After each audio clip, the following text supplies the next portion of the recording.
जय हिंद साथियों, स्वागत है आप सभी का आपके अपने YouTube channel target with Ajit में। तो साथियों, आज की इस क्लास में हम डिस्कस करने वाले हैं यूपी टू सीपीट 2025 के सिलेबस के अकॉर्डिंग मोस्ट इंपॉर्टेंट 80+ क्वेश्चंस के बारे में, जिनसे आप सभी के पेट के एग्जाम में डायरेक्ट क्वेश्चन देखने को मिलने वाले हैं। तो वीडियो को इन तक जरूर देखिएगा, क्योंकि दिए गए सभी क्वेश्चंस एग्जाम ओरिएंटेड और सिलेक्टिव हैं। तो आइए देखते हैं। जैसे पहला प्रश्न है, हड़प्पा सभ्यता का स्थल मांडी भारत के किस राज्य में स्थित है। बात करें साथियों कि हड़प्पा सभ्यता में एक स्थल है मांडी, जो कि भारत के किस राज्य में स्थित है, तो याद रखिएगा उत्तर प्रदेश में स्थित है। कहाँ पे स्थित है? भारत के उत्तर प्रदेश राज्य में स्थित है। यदि इसके बारे में थोड़ा डिटेल में समझें तो जून सन 2000 में उत्तर प्रदेश के मुजफ्फरनगर जिले का एक गांव मांडी है। बघरा ब्लॉक में स्थित मांडी गांव में एक खेत में खुदाई के दौरान प्राचीन आभूषण, सिक्के, बर्तन आदि मिले थे। इससे हड़प्पा सभ्यता को जोड़कर देखा गया था। तो काफ़ी इंपॉर्टेंट क्वेश्चन है। हिस्ट्री में ये क्वेश्चन आपके एग्जाम में पूछा जा सकता है। और नेक्स्ट मोस्ट इंपॉर्टेंट क्वेश्चन है, अलार कलाम कौन थे। बात करें अलार कलाम की तो याद रखिएगा इंपॉर्टेंट क्वेश्चन आपके एग्जाम में देखने को मिल सकता है। बुद्ध के एक गुरु थे। कौन? अलार कलाम। एग्जाम में आपको क्वेश्चन पूछा सकता है कि भगवान बुद्ध के गुरु कौन थे, तो अलार कलाम उनके गुरु थे। नेक्स्ट क्वेश्चन है, इलाहाबाद स्तंभ लेख किसने खुदवाया था। मोस्ट इंपॉर्टेंट क्वेश्चन है, पेट के एग्जाम में देखने को मिल सकता है कि इलाहाबाद का स्तंभ लेख किसने खुदवाया था, तो याद रखिएगा समुद्रगुप्त ने खुदवाया था। किसने खुदवाया था? समुद्रगुप्त ने खुदवाया था। यदि उसके बारे में थोड़ा डिटेल में समझें तो इलाहाबाद स्तंभ लेख हरिसेन द्वारा लिखा गया था, जिसमें समुद्रगुप्त की विजयों का विवरण है। तो काफ़ी इंपॉर्टेंट पॉइंट है, याद रखिएगा। नेक्स्ट क्वेश्चन है, अमेरिका में आयोजित सिंकफील्ड कप 2025 का खिताब किसने जीता है। मोस्ट इंपॉर्टेंट क्वेश्चन होता है कि अमेरिका में आयोजित होने वाले सिंकफील्ड कप 2025 का खिताब किसने जीता है, तो याद रखिएगा वेस्ली सो ने जीता है। किसने जीता है? वेस्ली सो ने जीता है। तो देखिए साथियों, करंट अफेयर का ये क्वेश्चन है और आप सभी के एग्जाम में 10 नंबर सिर्फ करंट अफेयर से ही आने हैं। इसलिए हम डेली सुबह 7 बजे आप सभी लोग के लिए करंट अफेयर की क्लास लेकर आते हैं, जो कि आप सभी के किसी भी एग्ज़ाम के लिए इम्पॉर्टेंट हो जाती है। तो उस वीडियो को आप ज़रूर देख लीजिएगा और चैनल पे नए हैं तो चैनल को सब्सक्राइब जरूर कर लीजिएगा, क्योंकि यहाँ पे डेली करंट अफेयर की क्लासेस और जो कि विभिन्न प्रकार की भर्तियों से संबंधित अपडेट्स आप सभी लोग को इस चैनल के माध्यम से दी जाती हैं। और बात करें अमेरिका में आयोजित सिंकफील्ड कप 2025 की, तो उसमें किसने खिताब जीता है? वेस्ली सो ने जीता है। यदि उनके बारे में थोड़ा डिटेल में समझें तो 2030 कॉमनवेल्थ गेम्स की मेज़बानी के लिए भारत ने अहमदाबाद शहर का प्रस्ताव रखा है। तो यह एक अलग इम्पॉर्टेंट पॉइंट है कि 2030 में कॉमनवेल्थ गेम्स की मेज़बानी के लिए भारत ने अहमदाबाद शहर का प्रस्ताव रखा है। नेक्स्ट क्वेश्चन है, किस राज्य या केंद्र शासित प्रदेश में कॉलेज के छात्रों के लिए इलेक्ट्रिक यू स्पेशल बसें शुरू की गई हैं, तो याद रखिएगा दिल्ली के लिए। किसके लिए? दिल्ली के लिए। नेक्स्ट क्वेश्चन है, भारत का संविधान किस वर्ष लागू हुआ। बात करें साथियों भारत के संविधान की कि किस वर्ष लागू हुआ था, तो याद रखिएगा 26 जनवरी 1950 को लागू हुआ था। डिटेल में समझें तो संविधान सभा द्वारा 26 नवंबर 1949 को अपनाया गया और 26 जनवरी 1950 को लागू हुआ। तो यदि एग्जाम में क्वेश्चन पूछे कि भारतीय संविधान को कब अपनाया गया, तो 26 नवंबर 1949 को अपनाया गया और जो कि लागू कब किया गया, तो 26 जनवरी 1950 को लागू किया गया। तो क्वेश्चन काफ़ी इम्पोर्टेंट है, याद रखिएगा। नेक्स्ट क्वेश्चन है, भारतीय संविधान में मौलिक अधिकारों के विचार का संदर्भ किस देश से लिया गया है, तो याद रखिएगा संयुक्त राज्य अमेरिका से लिया गया है। कहाँ से? संयुक्त राज्य अमेरिका से लिया गया है। बात करें साथियों उसके अतिरिक्त जो कि भारतीय संविधान में कौन कौन से विचार संयुक्त राज्य अमेरिका से लिए गए हैं, उनके बारे में थोड़ा डिटेल में देख लेते हैं। तो संयुक्त राज्य अमेरिका से राष्ट्रपति पर महाभियोग की प्रक्रिया अमेरिका के संविधान से लिया गया है। राष्ट्रपति तथा उपराष्ट्रपति के कार्य, सर्वोच्च न्यायालय एवं उच्च न्यायालय के न्यायाधीशों का हटाया जाना, मौलिक अधिकार, न्यायिक पुनरावलोकन, न्यायालय की स्वतंत्रता, भारतीय संविधान की प्रस्तावना, ये सभी संयुक्त राज्य अमेरिका के संविधान से लिया गया है। तो साथियों, क्वेश्चन का लेवल आप सभी लोग को देख के पता चल रहा होगा कि दिए गए सभी क्वेश्चंस एग्जाम ओरिएंटेड और सिलेक्टिव हैं। तो वीडियो की क्वालिटी और कंटेंट आप सभी लोग को पसंद आ रहा हो तो प्लीज़ वीडियो को लाइक और शेयर करके चैनल को सब्सक्राइब जरूर कर लीजिएगा। और साथियों, यदि आप इसके PDF नोट्स चाहते हैं तो हमारे टेलीग्राम चैनल को ज्वाइन करके फ्री में पा सकते हैं, जिसका लिंक नीचे डिस्क्रिप्शन बॉक्स में दिया गया है। नेक्स्ट क्वेश्चन है, सिक्किम भारत का एक राज्य बनाया गया था। कब बनाया गया था? तो याद रखिएगा 35वें संविधान संशोधन के अंतर्गत जो कि सिक्किम को भारत का एक राज्य बनाया गया था। नेक्स्ट क्वेश्चन है, BCCI के नए कार्यवाहक अध्यक्ष कौन हैं? बात करें BCCI के नए कार्यवाहक अध्यक्ष की तो याद रखिएगा राजीव शुक्ला हैं। कौन हैं? राजीव शुक्ला हैं। तो साथियों देखिए, हम जो कि सभी सब्जेक्ट से संबंधित क्वेश्चन इसमें लिए हुए हैं और करंट अफेयर को भी साथ में लेकर के चल रहे हैं, यानी कि जितने भी क्वेश्चन हम कराएंगे आप सभी के पेट के सिलेबस के अनुसार है, जिससे आपके पेट के एग्जाम में क्वेश्चन देखने को मिल सकते हैं। नेक्स्ट क्वेश्चन है, भारतीय राष्ट्रीय कांग्रेस की स्थापना कब हुई थी? तो याद रखिएगा वर्ष 1885 ईस्वी में हुई थी। कब हुई थी? 1885 ईस्वी में। अब बात करें भारतीय राष्ट्रीय कांग्रेस के बारे में थोड़ा डिटेल में समझने की, तो याद रखिएगा भारतीय राष्ट्रीय कांग्रेस की स्थापना 1885 ईस्वी में A.O. ह्यूम द्वारा की गई थी, जो एक अवकाश प्राप्त अंग्रेज अधिकारी थे। इसका पहला अधिवेशन 28 से 30 दिसंबर 1885 को बम्बई में किया गया था। तो मात्र इस एक पॉइंट से साथियों 2 से 3 क्वेश्चन बनते हैं, तो इस पॉइंट को आप याद रखिएगा। नेक्स्ट क्वेश्चन है, कौन सा पर्वत नवीन वलित पर्वत है? बात करें कि इनमें से कौन सा एक पर्वत है जो कि नवीन वलित पर्वत है, तो याद रखिएगा हिमालय नवीन वलित पर्वत है। जबकि बात करें सबसे पुरानी पर्वत श्रृंखला तो अरावली हो जाती है।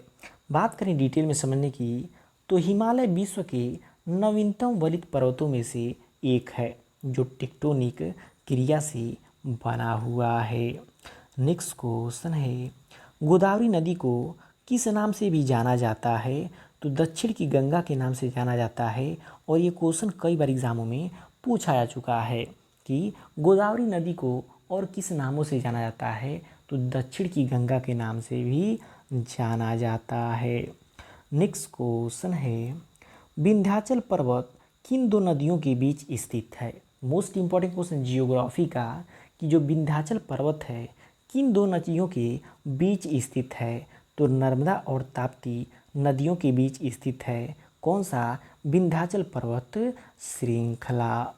नेक्स्ट क्वेश्चन है, 26 जनवरी 2025 को भारत के 76वें गणतंत्र दिवस समारोह में किस देश के राष्ट्रपति मुख्य अतिथि रहे? तो देखिए साथियों, स्वतंत्र दिवस या गणतंत्र दिवस, इस पे जो कि दूसरे देश के यदि जो राष्ट्राध्यक्ष आए होते हैं वो आने वाले एग्ज़ाम के लिए इम्पोर्टेंट होते हैं, बार बार परीक्षाओं में पूछे जाते हैं। तो आप ये भी याद रखिएगा कि 26 जनवरी 2025 को भारत के 76वें गणतंत्र दिवस समारोह में किस देश के राष्ट्रपति मुख्य अतिथि रहे? तो याद रखिएगा इंडोनेशिया के राष्ट्रपति प्रबाओ सुबियांतो। कौन थे? प्रबाओ सुबियांतो। नेक्स्ट क्वेश्चन है, सरकारी सेवानिवृत्त लोगों के लिए पेंशन विभाग ने एक ऑनलाइन पोर्टल लॉन्च किया है, इसका नाम क्या है? तो देखिए साथियों, जो भी नए पोर्टल या फिर नई योजनाएं सरकार के द्वारा चलाई जा रही हैं, सबसे अधिक करंट अफेयर में वही पूछी जा रही हैं। तो याद रखिएगा भविष्य पोर्टल नाम है। क्या नाम है? भविष्य पोर्टल। नेक्स्ट क्वेश्चन है, सन्मार्ग शब्द का विलोम है। बात करें सन्मार्ग शब्द का विलोम की, तो याद रखिएगा कुमार्ग हो जाता है। क्या हो जाता है? कुमार्ग हो जाता है। नेक्स्ट क्वेश्चन है कपड़ा का पर्याय बताइए। तो कपड़ा का पर्याय क्या हो जाता है? वसन हो जाता है। क्या हो जाता है? वसन हो जाता है। नेक्स्ट क्वेश्चन है इस वाक्यांश के लिए एक शब्द बताइए जिसे वाणी व्यक्त न कर सके, उसे क्या कहते हैं? तो याद रखिएगा अनिर्वचनीय। जिसे वाणी व्यक्त न कर सके वो क्या होता है? अनिर्वचनीय होता है। नेक्स्ट क्वेश्चन है आँख का काजल चुराना मुहावरे का अर्थ है। तो देखिए साथियों 15 नंबर आपके हिंदी से आने हैं, जिसमें 10 नंबर पैसेज के होंगे और 5 नंबर विलोम, पर्यायवाची, संधि और लोकोक्तियाँ एवं मुहावरे होंगे। तो बात करें आँख का काजल चुराना मुहावरे का अर्थ होता है, क्या अर्थ होता है? सामने या पास की वस्तु चुरा लेना। किसी के सामने हो या फिर उसके पास ही हो उस वस्तु को चुरा लेना, मतलब क्या कहता है? आँख का काजल चुराना। नेक्स्ट क्वेश्चन है निम्न में से कौन हाल ही में भारत के 89वें ग्रैंड मास्टर बने हैं? मोस्ट इम्पॉर्टेंट आपके पेट के एग्जाम में ये क्वेश्चन देखने को मिल सकता है कि हाल ही में कौन भारत के 89वें ग्रैंड मास्टर बने हैं? तो रोहित कृष्णा बने हैं। कौन बने हैं? रोहित कृष्णा बने हैं। उनके अतिरिक्त यदि डिटेल में समझें तो याद रखिएगा दिव्या देशमुख भारत की 88वीं ग्रैंड मास्टर हैं, जबकि रोहित कृष्णा 89 नंबर के भारत के ग्रैंड मास्टर हैं। तो दोनों ये इम्पॉर्टेंट हैं, दोनों ही एग्जाम में देखने को मिल सकते हैं। नेक्स्ट क्वेश्चन है निम्न में से किसने मिशन सुदर्शन चक्र के शुभारंभ की घोषणा की है? इनमें से आपको बताना है कि किसने मिशन सुदर्शन चक्र के शुभारंभ की घोषणा की है। तो याद रखिएगा प्रधानमंत्री नरेंद्र मोदी जी ने किया है। किसने किया है? प्रधानमंत्री नरेंद्र मोदी जी ने किया है। नेक्स्ट क्वेश्चन है पर्णहरित का मुख्य खनिज घटक है। बात करें क्लोरोफिल का मुख्य खनिज घटक की तो याद रखिएगा मैग्नीशियम है। क्या है? मैग्नीशियम हो जाता है। नेक्स्ट क्वेश्चन है विटामिन सी की कमी से कौन सा रोग होता है? मोस्ट इम्पॉर्टेंट क्वेश्चन है कि विटामिन सी की कमी से कौन सा रोग होता है? तो याद रखिएगा स्कर्वी हो जाता है। विटामिन सी की कमी से स्कर्वी रोग हो जाता है। आइए अन्य विटामिन के बारे में थोड़ा डिटेल में समझते हैं। तो रतौंधी आती है विटामिन ए की कमी से, स्कर्वी होती है विटामिन सी की कमी से, और बेरी बेरी नामक रोग होती है विटामिन B1 की कमी से। और एनीमिया किसकी कमी से होती है? तो आयरन की कमी के कारण एनीमिया हो जाती है। नेक्स्ट क्वेश्चन है poverty and the on British rule in India नामक पुस्तक किसने लिखी? तो याद रखिएगा किसने लिखी थी? दादा भाई नौरोजी ने। और दादा भाई नौरोजी जी को grant old man of India के नाम से भी जाना जाता है। तो ये क्वेश्चन काफ़ी इम्पोर्टेंट है, याद रखिएगा। नेक्स्ट क्वेश्चन है भारत की पहली महिला प्रधानमंत्री कौन थी? तो आई होप इसका आंसर आप सभी लोग को पता होगा कि भारत की पहली महिला प्रधानमंत्री कौन थी? तो इंदिरा गांधी जी थी।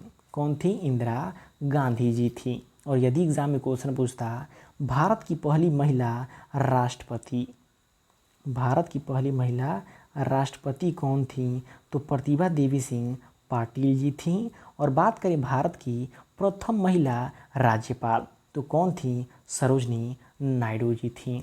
तो इन तीनों के बारे में डिफरेंस याद रखिएगा, एग्ज़ाम में कन्फ्यूज़न सबसे अधिक यहीं पर होता है। नेक्स्ट क्वेश्चन है प्रसिद्ध गांधी इरविन समझौता किस वर्ष हुआ था? गांधी और इरविन के बीच जो समझौता हुआ था वो सन 1931 ईस्वी में हुआ था। कब हुआ था? सन 1931 ईस्वी में हुआ था। यदि डेट की बात करें तो 5 मार्च सन 1931 ईस्वी को गांधी इरविन समझौता हुआ था। नेक्स्ट क्वेश्चन है हाल ही में गरुड़ दृष्टि प्रणाली का अनावरण कहाँ किया गया है? बात करें हाल ही में गरुड़ दृष्टि प्रणाली के अनावरण की। तो याद रखिएगा महाराष्ट्र में किया गया है। कहाँ पे किया गया है? महाराष्ट्र में किया गया है। नेक्स्ट क्वेश्चन है, भारत को वैश्विक स्तर पर मछली उत्पादन में कौन सा स्थान प्राप्त हुआ है? तो याद रखिएगा भारत अभी दूसरे स्थान पे है।